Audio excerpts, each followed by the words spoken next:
Hey, before we get into this episode, just a couple of messages from our sponsor, which is me.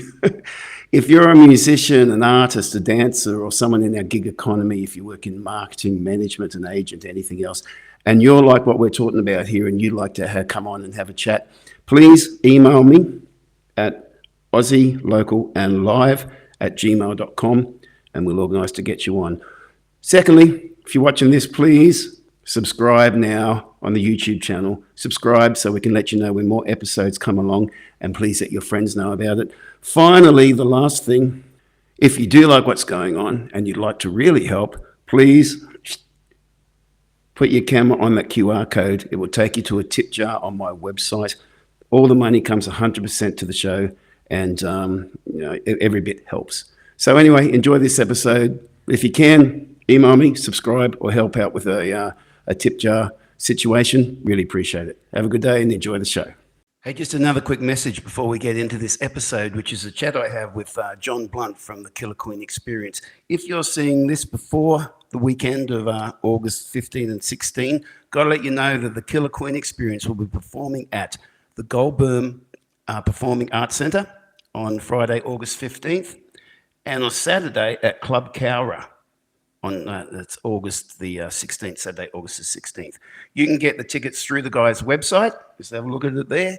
And for all their future dates and shows, once again, get onto their website or their Facebook page and you'll see where they're playing. Now, on with the show. I have Mr. John Blunt with me here today, mate. It's such an honour and a pleasure to get to talk to you, buddy. How you doing? I'm doing all right, Nick. Thank you very much. Taking a bit of all my tech knowledge to get this sorted out, and it's about that much in the brain. So anyway, thank you for having me, mate. I appreciate it. This is why we work with road crews. Exactly right. Now, mate, I've just got to let people know too that that high world of high living and decadence that you obviously carry around every day, and people see you on Facebook in. You also get sick occasionally too, and you've been crook this week. So I really appreciate you dragging yourself up and having the chat with us, mate. Thank you, mate. Yeah, I'm looking a bit rough at the moment. I have been a bit crook during the week. So thankfully today I've managed to get off my deathbed, and I've actually done a bit of work. I've been painting around the house. See? Oh, right. Okay. Painting my fence at the front. So, yeah. So, mate, everyone, of course, knows you as the legend who does the Killer Queen Experience. Mate, 22 years, I think you've been doing that show for now. Is that right? It's probably almost close to the 23 now, yeah. So it's getting up there. I'm now looking down the barrel at possibly winding it up in the next 2 or 3 years, I think, the old bones in the body, and getting on a little bit. No one wants to see a 60-year-old Freddie Mercury running around stage in tight pants, that's for sure. I think Freddie even said that. You still do it so well, buddy. It's so good. Oh, thank you, mate. Thank you so much. And you've always been a professional musician, or did you have other gigs along the way? Or? No, I've always been a professional poser. But I think I always enjoyed singing. My dad always played. Mum and dad were always playing music at our house as a kid. We didn't have a TV for a while, for maybe a couple of years, and then we got a black and white TV. But Dad loved rock and roll. Mum loved the crooners. So Dad would be playing the Beatles and Chuck Berry, Little Richard, Bo Diddley, the Platters, Elvis, Cole Joy, Johnny O'Keefe, Bill Haley. And Mum was more of a Perry Como, Frank Sinatra, Dean Martin, and Normie Rowe. So you got the best of all sides. Yeah. So I think when I got older, I just wanted to sing. I'm not a professional musician. The musicians in my band will remind you of that. But look, I kind of just call myself a mimic. I love what I do, and I always wanted to be an actor. I really wanted to be an actor, and I got a job at Movie World in I think '97, and everybody there was had an agent. They were doing television and films and all that type of stuff, and that bug really bit hard. I was like, this is what I wanted to do, but it didn't happen. Probably didn't have the skills back then. I probably still haven't got them, but I find with impersonation, you can actually act as that person and you get to sing at the same time. So that's where I've always placed myself, and I'm happy. I've always enjoyed what I do, and this Freddie Mercury's skin fits well on me. I've always enjoyed certainly his attitude to performing, and how relaxed he was. And, if you have a look at that Wembley audience that everyone sort of knows Freddie from, it's just so he could have been singing in his front room. He couldn't give a shit. It was just so that type of attitude. I think the gods of rock and roll, all the good ones, they developed this. I don't know what it is. They just don't seem to be scared. I'm sure they are scared, but they don't look it. But anyway, I've always enjoyed doing it, and I think this is I've done Elvis Presley impersonations and that was your first one, wasn't it? Did you have a Presley show first, or? I did. We started doing Elvis. There was a little bit of competition around then, and competition's great, but sometimes the competition can lead other venues to sort of go with one particular show or whatever it may be. So we put the Queen component into the show, and we called it the King and Queen Show. Yep. And then after a while, we were just getting really great feedback. People saying, your Elvis is great. It's okay. But your Freddie is way more entertaining. And there was, at that stage, there wasn't really a lot of Queen shows around. So we dropped the Elvis, and we continued on with here we are 22 years later. So still doing it. Was that the same band you had that you're using today, the same lineup? No, there's been a few lineup changes over the years. I think with any bands, you always have lineup changes. But the current lineup has been with me the longest. Andy, my guitarist, I think, has been with me now for maybe 8 or 9 years. I think Randall, my keyboard player, has been with me, or he'd tell you. I don't know exactly how long, but it's well, Kevin's been with me for 17 years. Kevin's my drummer.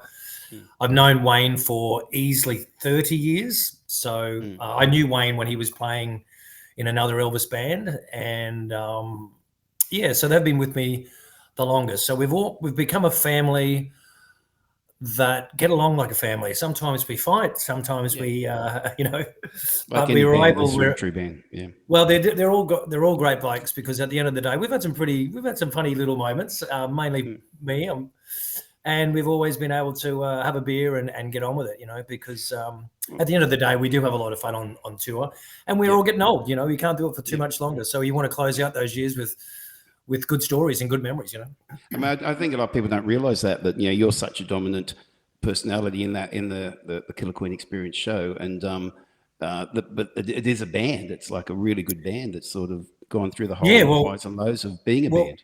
And I think this is the good thing about you, Nick, interviewing other bands, being a musician yourself. You will know exactly the right answers, the right questions, and you'll be able to empathize with every band member if you speak to that, because you've done it all, so it has to work. If it doesn't work if you can't tour with people, it's extremely difficult.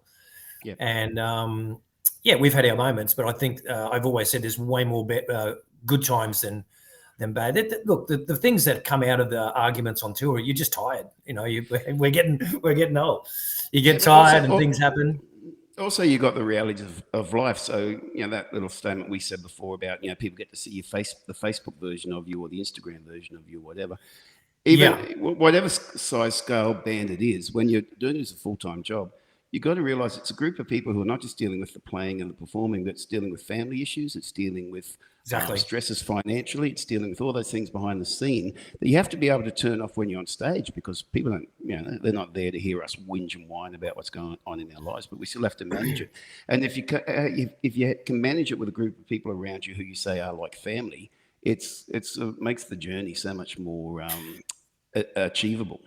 It absolutely does, and you're absolutely right. There's been a couple of very challenging moments in the last couple of years. I've had a few things. I always say I've had a bit of a challenging time, but I always say there's poor other bastards out there doing it way tougher than me. But when you've got to go on the road and be someone completely different, and that person is a person that's full of energy and singing love songs and all those types of stuff. Again, I don't want to sound like I'm whinging. It's nice to have blokes on. I've had Kevin and Randall and Andy sometimes have come up and gave me a cuddle before I go on and say, come on, let's go and have a bit of fun, Put yourself together, yeah. And it's hard because, I'm sure these superstars had their problems too, but their bank accounts would have made them feel a little bit better about things. Do you know what I mean? Yeah. Interesting point you say too about you see yourself more as an actor than a musician, maybe. And I think that's any frontman in any band has to have that element of being an actor and being a performer in their performance, because You kind of are, even though you're specifically doing a character of Freddie. Every Yeah. time you're out in front of an audience, in front of a band, you are actually doing a character that may not be exactly who you are. That's always That's something. right. Yeah. I try to speak with Freddie's accent. It is acting. I'm mimicking the essence of Freddie. And Yep. when people turn up to watch any impersonator, they want to have that little feeling of watching somebody who's if they've passed, especially if they've passed. Yep. And in that moment, that's maybe what it might have felt like if we were watching an Elvis or whoever it may be, and Meatloaf or whatever it may be. They just want, doesn't matter what the tribute is. People want to go, wow, this is what it could have been like. I'm watching, and I think some of the best tribute acts, and there's certainly some amazing Freddie Mercury impersonators that you are really sort of watching them going, wow, this is pretty close. And I think that's what all tribute bands are just trying to do. They're trying to recreate that magic. I've never said that we're keeping the music alive or things like that, because Freddie doesn't need my help to keep his legacy alive. You know what I mean? Like that, he's almost immortal. But I just want people to walk out and go, yeah, it was a good time, the 80s and the 90s. You're giving them that experience, man. I've put together exactly. That's all it is. Yeah. I'm just put together a little one-man show at the moment because my pride and joy has always been my albums. I had 7 albums out, and I've tried to work my originals. I just never had that song or that management or that thing that made me highly successful in that place, but I still love my original music. But I've always made my living out of just doing cover gigs. And I've put together a show at the moment called the 70s Unplugged Show, which is me. Yeah, I've seen it popping up. Yeah, I've got me and I'm on stage with the TV. I've got these sort of lyric videos and things that come on and try and give people that experience of having that memory lane trip for a whole range of songs in the 70s. And we can't see those acts anymore, most of them. You can't see Freddie anymore. But to get to have that experience, and when you said there's a lot of other good artists around doing Freddie impersonators, I know there are, but there's none others that I don't think that are mentioned on Freddie's Wikipedia page. Well, there you go. Mate, that's true. That's true. Mr. John Blunt's the one they talk about. You did a talking about acting. You did a TV show in England. You played Freddie. I did. Yeah, I have a friend of mine that I used to work with out at Movie World many years ago. His name's Alistair Tompkins, and he used to play some amazing pranks on me. I think most people would have called them cruel, but I thought they were amazing. And I got an email from ITV1 in London saying that we'd like to, can we screen test you for this documentary that we want you to play Freddie? And I just sent back, nice one, Alistair. Well done on this one, because it was amazing the trouble that he would go to. And I think I got the email back that said, no, it's not Alistair. The producer is, what's the name? I'm like, oh, this is real. So yeah, we did a screen test, and it was a 2-week trip, my very first trip to the UK. And it was basically just a documentary on his life.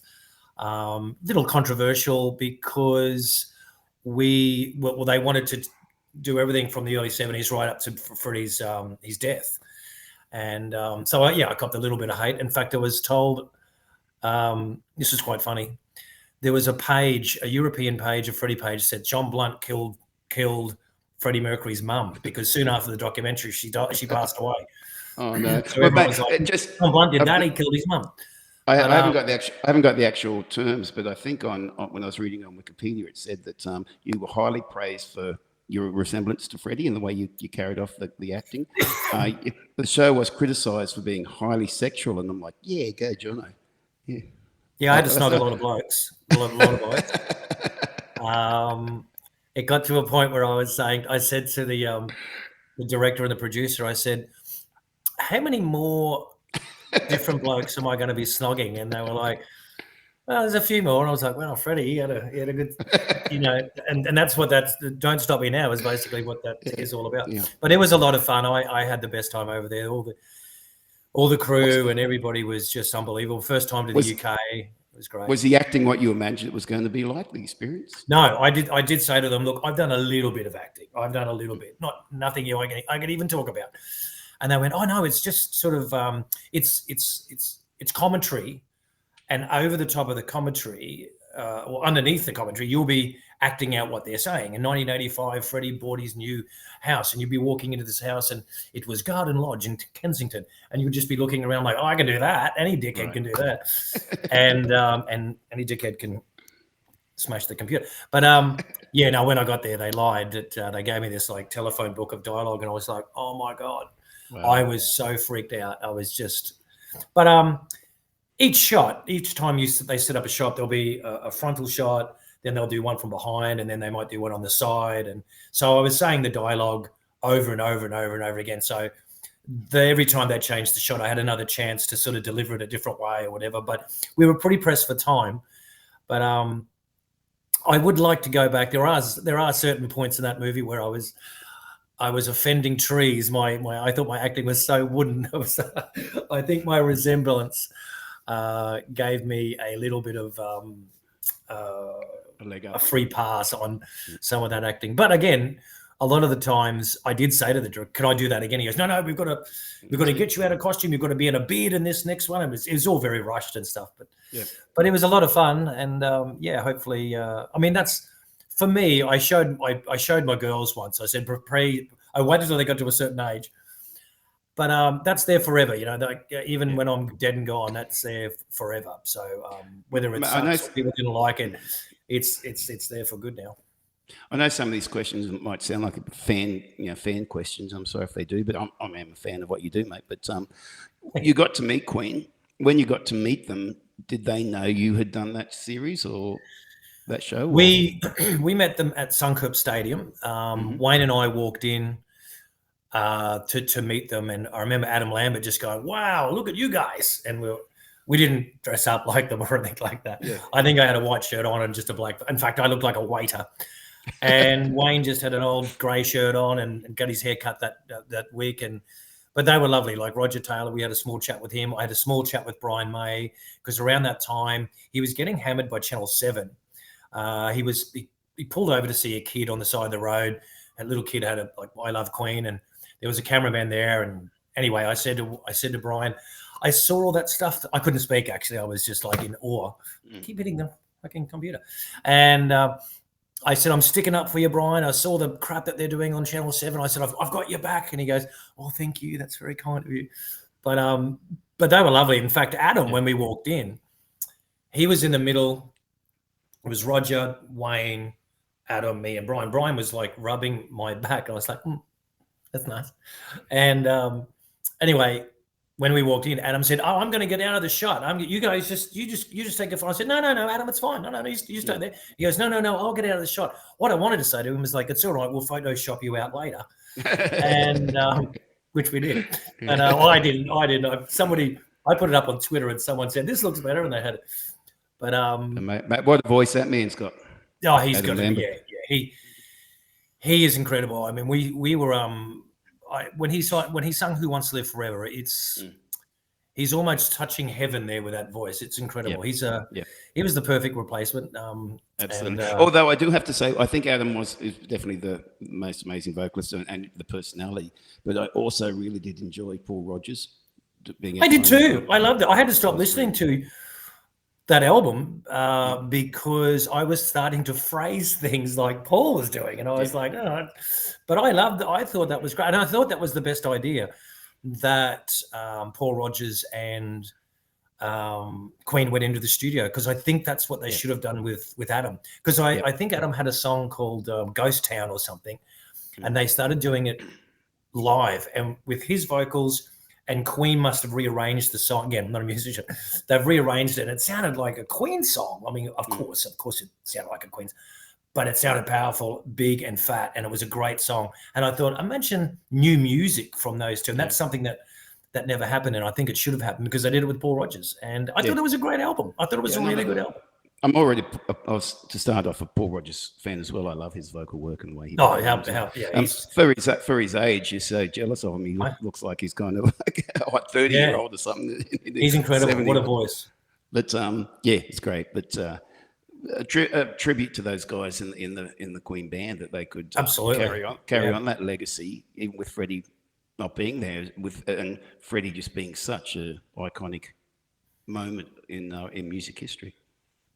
Absolutely, 100%.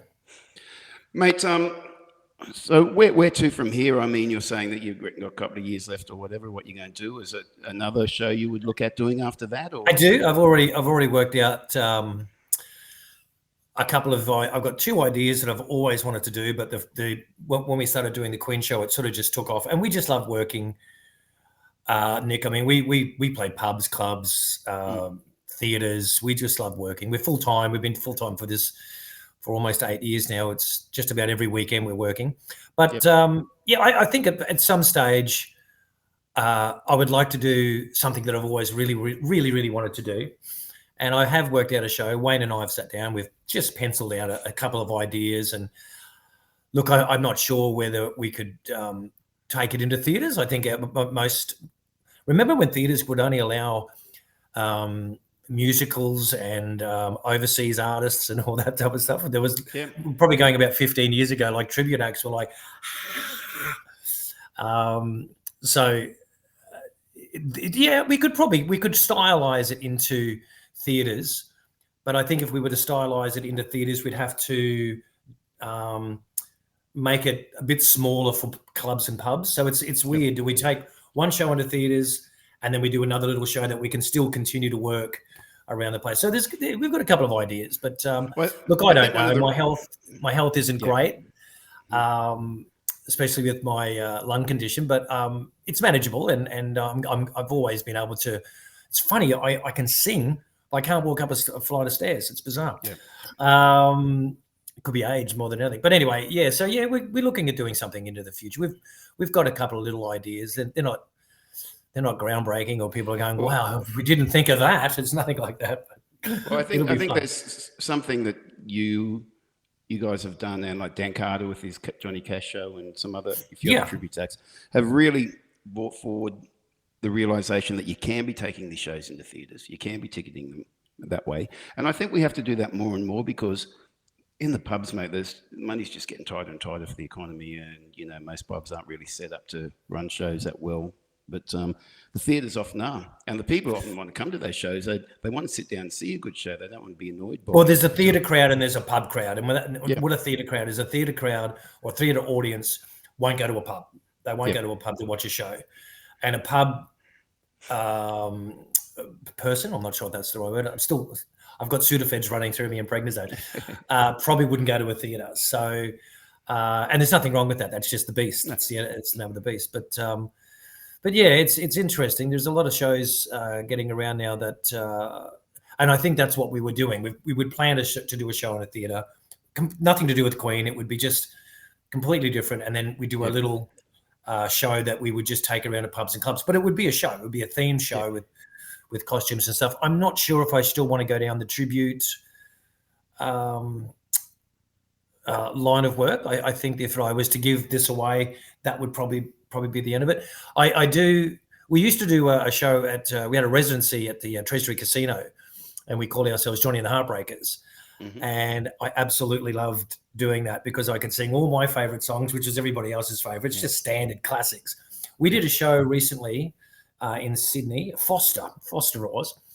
And we never like to go interstate to do one show, because by the time you do that one show, it's probably all the money's gone to a comm and backline and vehicles. So we always try to get show on the night before, and whatever you make the next night is probably mostly profit. But anyway, we asked Forster, could we do one night of Heartbreakers and the next night we do the Queen show, and they said yes.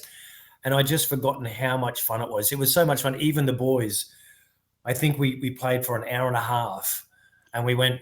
I said, "Shit, we've got to do 4 sets here." I said, we were just having so much fun. So, mate, Foster has some good memories for me. I had a mate of mine, James Blundell. We did a show with another friend of ours, Carl Brody, who sadly's passed since those days. But we called it the Like-Minded Felons, and we'd travel around together to places you wouldn't normally get to, like in the Northern Territory and parts of Tasmania. Yeah. And we'd do a spot each, and then we'd all end up on the stage together at the end of the night. And it was a debaucherous time of drinking too much on the road and having... Yeah.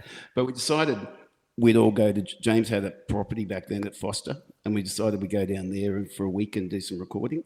And it was one of those times where you'd wake up every morning and breakfast was James standing there with a glass of absinthe to start the day with. And it was all kind of fun and games from there. And but we had some great fun recording. It was really good memories. But a beautiful spot in that Central Coast area there. Yeah, it is a lovely spot. It's a bugger for us Queenslanders to get there, but it's Yeah. it's yeah, we love that, and the people down there are great too. We'd sold out every time we played down there. We sold out. It was just and it's a big room. It's a really big room. Mate, Who was it? Sorry, talking about the shows as well. You're looking at your dates at the moment. You've got a Bowie show that opens up for you sometimes. Is that your show? Yeah, that's Wayne. Wayne, we've done a couple of festivals or tribute fests, I think they call them, at the Alexander Hills and a few other places. And Wayne was asked to do Bowie. And I've never heard Wayne sing a Bowie song at all. So I was like, oh, geez, it's going to be a bit tricky. You're going to put together an hour or 45 minutes of Bowie. The first night we did it was many, many years ago at the Caboolture Sports Club, and Mouse actually did Lennon for us. God bless him. And so I'm sitting back. I'm closing with Queen. So there was Mouse, Wayne does Bowie, and I had never heard him sing Bowie. So when he started, Wayne's got a great voice. We're very lucky to have Wayne. He's absolutely incredible bass player, great voice, and he's our business manager as well. But I'm sitting backstage, and I'm hearing him sing Bowie, and I'm not saying this because I need to say something to make it sound incredible. Our audience members will testify. It sounded like David Bowie, and I was backstage, and I went, wow. And then when he stopped the song, he started talking like Bowie and laughing like Bowie, and I actually opened up the door, and I was like, what are you doing? This is amazing. But it's always difficult with Wayne because I've got to follow that. So it raises my game. He's just so good. So Wayne is your bass player, correct? The bass player. He's the bass. He's our John Deacon, but he plays a 12-string guitar, and we get another bass player in on those shows. So we get either Brad Poole or Scott Williams, right? Oh, Scott, to come in. Yeah, great player. So, whenever Scott plays, it looks like we've got two Kevin Shillings in the band because they look identical. But anyway, sorry, you're right. When I started experimenting with doing these little interviews last year, I actually tried to just do the basics rough and ready as they were or still are. But I did get to do one at that time with Mouse just before he passed away. Oh, and yeah. It was really good to get to chat to him and get his story on video. And that's wonderful. So, well, we took Mouse to Mole Creek. I'm surprised the English is coming out not too bad because my brain is Sudafed and everything else. We took in Mole Creek, and he did his John Lennon there. Mm-hmm. And afterwards, it's in a pub, and we stayed at the pub. And the owners of the pub said, righto, we're coming back now. We'd finished, and we got around a piano. Randall was on piano. Randall can play anything, and he's a great guitar player. And he just sat there. It would have been 4 hours. And I was hugging and kissing Mouse because I couldn't get over how great his voice was. He was just an incredible singer. Yep. I think he got sick of the kissing. I was just on the cheek and stuff. But we had the best night, and I'd always remember that night as our little send off to Mouse because it was a party that generated from nowhere. We've known the owners of the Mole Creek Tavern pub for a while, and they love having a drink and spoiling us. But there's just something just turned a bit magical that night, and there was people upstairs trying to get to sleep, and they didn't get angry. They came down for in their bloody, dressing gowns and stuff like that, and it was just a really lovely night. And that was for me. That was my wake for Mouse because we just had the best time, and his voice was just something else. Yeah. I mean, that's I know these little things I'm doing are rough and they're not sort of highly decorated and sort of done up to technical high standards, but to me it's about getting that chance to just tell our stories. We've got so many artists in our local Australian industry that people do know, but maybe they don't know their stories. They don't really know how good they are. Exactly. And if we can get that chance to have these chats and share that around and let other people know how good our artists are. And I'd say not just in the music area, in the art sector, dancers, we have in the management agency side of things, in the way the business works, especially with new technology now. We've got so many skillful people around our industry, Yeah, and it's just good to get the chance to talk to each other about it. So exactly, yeah, mate. I agree. And I think old fellas like us too, mate, we can we have things to share with people coming through. There's some absolutely brilliant young artists around the place, but often they don't get the chance to hone their performance skills as much as we got, because we used to get to play 5-6 nights a week when I was coming through in the 80s and 90s. And you learn how Yeah. to play in front of every crowd. And a lot of artists coming through now don't get that. But hopefully the things we learn, we can pass on through chats, Well, that's true. I mean, it was only a couple of weeks ago, Wayne and I were traveling somewhere, I think just going up to Noosa to do a couple of shows. And I said to him, there's a few people, I put up a post about, we're coming back to Sydney. We look forward to seeing you all in Sydney. And someone said, oh, you don't play, why do you not play many Brisbane that often? Or where's all your Brisbane dates? And I think Wayne and I came up with, just on the fly, 16 venues that we used to play in Brisbane that are closed, or they don't do live entertainment anymore. For whatever reason. I'm not being derogatory towards any of those venues because I'm not naming them, but we came up with 16. And I think on the way home, he goes, whilst I was playing, I thought of 2 more. So there, it's a shame that we did have there was a time where we would go down to Sydney, a couple of times a year because we're so busy with Brisbane, but there's a lot of venues that have closed over the last 4 or 5 years. And of course, times are tough and things change, and I get all that, but it's just, we were like, wow, that's a lot. 16's a lot. But there's a lot of tribute acts out there now, and sometimes you feel like every man and his dog's trying some type of act. Well, that's true. But obviously, most don't have anywhere near the success level you have. And first of all, that's down to the fact that you're so damn good and your band's so good. God bless you. Let's just keep it. Well, it's just a fact, mate. But beyond that, and bands have to get as good as they can. What's your advice to acts working in that space on what they should be looking at trying to do, or any advice? Do you mean tribute acts? Yeah. Tribute acts? I don't know. I sort of keep to myself with those types of opinions, but I think the best tribute acts that I've ever seen are just attention to detail, and mainly, of course, with the music, but the ones that go that extra mile with the costuming and all that type of stuff. Because again, when you're watching a tribute act, you are watching what we can't see anymore. So the people that go to those greater lengths to really look the business, and of course then with all the musicians, which is the most important, let's face it, the musicianship is the most important thing. I think I'm just trying to think of an outstanding. Well, I was lucky enough to go to Connecticut. I was Legends in Concert is a Las Vegas company, and they saw me out here when they were out here. They sent a guy over to see my show. I didn't know. This is what I was told. And I spent a month at Fox Studios in Connecticut. And Nick, I would go up in the wings. I was the second one on. I followed Donna Summer. Impersonator.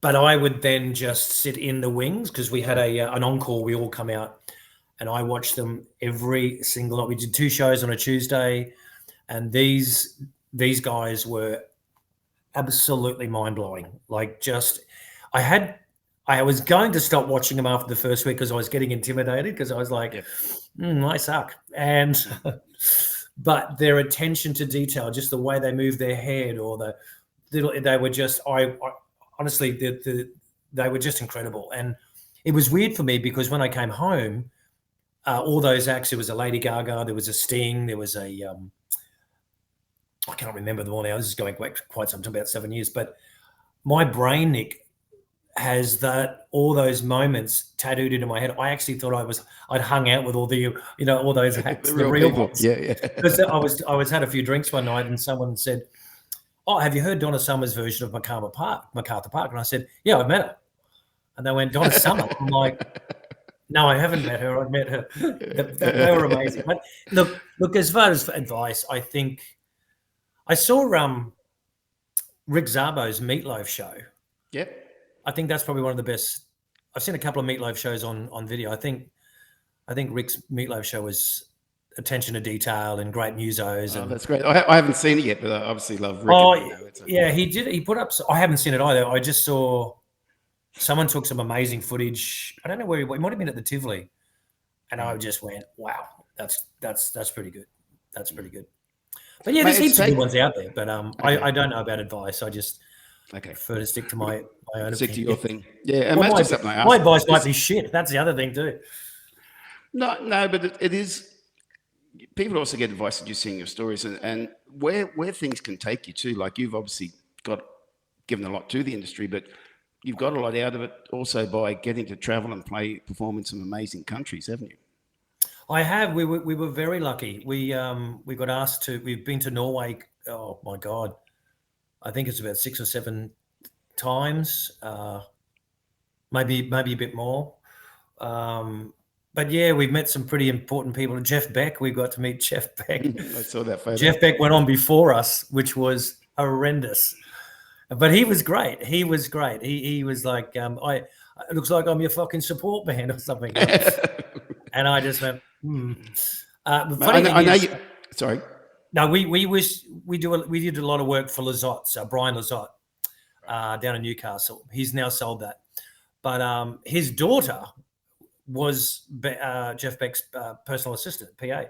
So we got to meet her very briefly. So what a small world that was. So because we went back a couple of weeks later and played Lizotte, and Brian was like, "My daughter said you guys were made Jeff's day or something." I went, "Wow, he made. I mean, what? A couple of wankers from Queensland doing a Queen show. We made his days. That was pretty cool." So, mate, was that Lizotte's on the Central Coast? That's yes. Mark Lizotte's brother? Oh no, Newcastle. He had one on the Central Coast. Right, because I've been to the Central Coast one. The one in Newcastle must have obviously a bigger stage because the Central Coast one had like a pretty small stage. It was kind of an intimate thing. Horrific.